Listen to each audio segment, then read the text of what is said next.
You know what's awesome? Skunks are awesome. You know what's better than just one skunk? A gas skunk.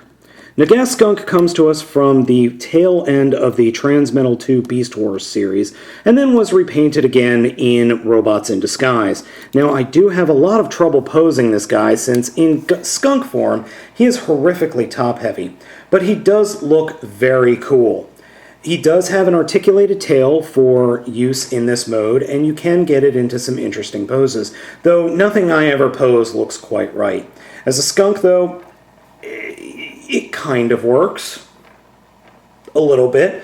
The strange, long arms are not normal for a skunk, and a skunk in real life is much more furry. It looks like a giant ball of fluff that can spray you with horrible-smelling toxins. Okay, it's not really toxic, it just stinks.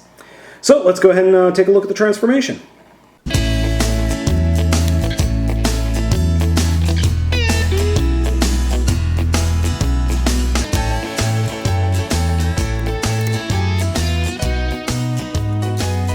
Gas Skunk is a very interesting figure. The transformation, as you saw, is very easy, but it is fun and satisfying, and yields an interesting robot mode. As you can see, I have the tail displayed in its attack position, and then you can form or fold down this little thing to act as a kind of a tooth, which I think is completely useless. You don't need that.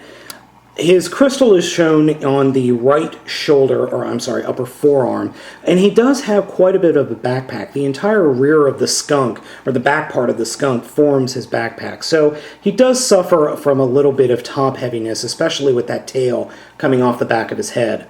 It's a very cool figure and very posable. The figure itself has ball joints everywhere. Ball joint in the back of the head. Unfortunately, there is only a swivel joint here. Ball joint in the arm and shoulder, ball joint at the elbow, ball joint at the knee and at the hip, and then a ball joint at the foot. So he's got ball joints everywhere. So overall, the figure is very cool, very nice, but I prefer the Robots in Disguise repaint, or car robots specifically, because it just looks a little bit better. But this guy is pretty cool, and he does have another space for another crystal here on the other shoulder. In fact, in Robots in Disguise, I think the crystal's on this side. So that's a neat little gimmick there. Overall, it's a very cool figure, a little bit wiggly and a little bit top-heavy, but I think this guy belongs in your collection.